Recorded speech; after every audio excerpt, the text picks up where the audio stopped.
All right, let's get right into it.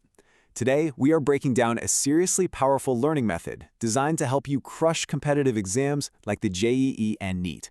It's called the Feynman Technique, and we're going to map out exactly how you can use it from day one of your prep all the way to exam day.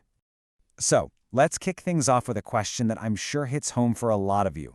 You're putting in the hours, you're grinding through problems, but your results, they just aren't matching the effort you're putting in. It's a super frustrating place to be, and honestly, it's the #1 reason why so many smart, hardworking students end up stumbling. And here, right here, is the heart of the problem. The common path, the one most students take, is all about memorizing first and just hoping you'll understand it later. You revise by rereading your notes. But the Feynman path? It flips that completely on its head. It forces you to understand first. And this is crucial. You don't just revise notes, you revise your thinking. That single shift changes the entire game. And this really gets to a critical point. Most students don't fail because they're not smart enough or because they're lazy. No way. They fail because their method is broken. It's like they're climbing a ladder with all their might, but the ladder is leaned against the wrong wall. All that effort just gets them to the wrong place faster. So, let's rebuild this from the ground up. We start with phase 1, which is all about your initial preparation. The goal here is simple, but it's so important. We're going to build deep, strong conceptual roots, not just a shallow collection of formulas you've crammed into your head. The very first thing that has to change is your mindset. You've got to stop measuring progress by saying, I finished the chapter. That's a passive goal. It doesn't mean anything. The new goal, the Feynman goal, is active. It's, I can explain this entire chapter right now without even looking at the book. If you can make that mental switch early on, you are setting yourself up for huge success down the road. So how do we actually do this? It's a simple 4-step loop. First, you don't try to learn kinematics. No, you learn one tiny piece, like the difference between distance and displacement. Step 2, you close the book and explain that single idea in the simplest language you can, like you're talking to a kid. Step 3, and this is the magic part, you pay attention to every single time you hesitate or pause or get confused. Those are your thinking gaps. And finally, step 4, you open the book again, but only to fill those very specific gaps. Let me give you a perfect example. A student who's just memorizing would say this. I mean, sure, it's technically correct. It's the textbook definition, but it shows zero real understanding. It's just a dead end. Now, just look at the difference. This explanation is intuitive. It's simple. You can actually picture it. It shows a deep, working knowledge of the concept. If you can explain things with this kind of clarity, you don't just know it, you own it. And this is so important. When you're trying to explain something and you stumble or pause or say, that's not a failure. That's gold. That pause is like a laser-guided signal telling you exactly what you don't understand.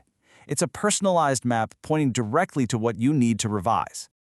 Now look, this method is going to feel slow at first. Your friends might seem like they're racing ahead, finishing more chapters. But at the end of this phase, yeah, you might have fewer chapters done, but your foundation of understanding will be absolutely rock solid. And that gives you a kind of confidence that lets you tackle any new topic without fear. Okay, so you've built this amazing foundation. Now we hit phase 2. This is that middle part of your prep journey, maybe late class 11, early class 12, right when the pressure to cover the whole syllabus really starts to ramp up. And this is the danger zone. When you're under pressure, it's so tempting to ditch this deep work and just fall back into the old comfortable habit of memorizing and cramming.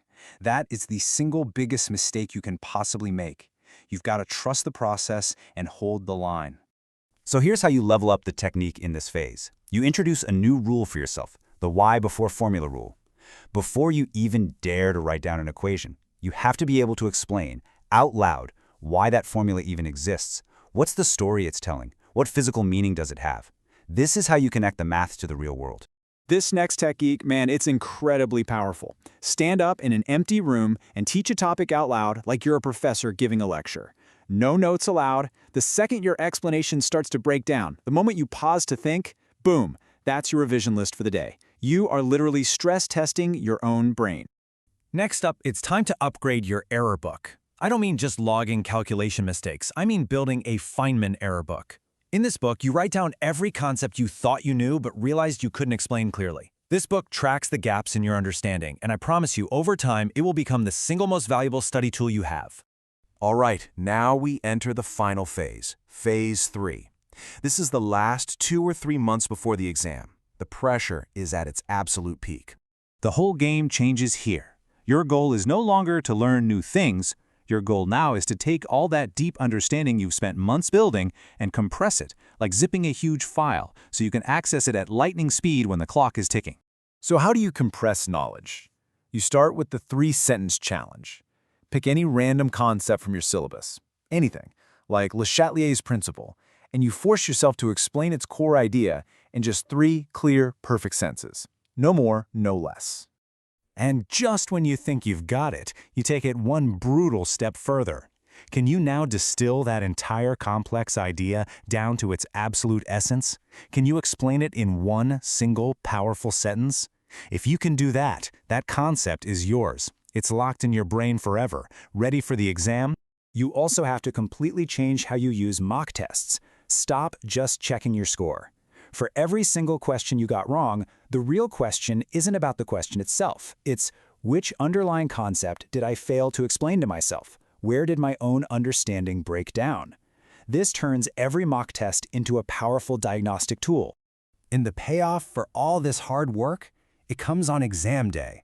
Because your knowledge is built on a foundation of genuine understanding, you'll feel less panic. You'll eliminate wrong options faster because you actually know why they're wrong. Your confidence won't be based on luck or hoping you memorize the right thing. It will be earned. So let's finish up with some honest truth about this whole method. Because, look, it's not a magic trick, and it is definitely not easy. The reality of these high-stakes exams is brutally simple. In the end, the deep thinkers will always outperform the fast memorizers. Why? Because true understanding lets you solve problems you've never seen before. Pure memorization, on the other hand, just collapses under pressure, especially when faced with tricky, unfamiliar questions. And this is the final thought I really want to leave you with. This technique is uncomfortable at first. It forces you to look your own ignorance right in the eye, from the very beginning. But that early discomfort, that early pain, that is precisely what prevents a catastrophic failure when it matters most. It's the difference between hoping you'll succeed and knowing you've earned it.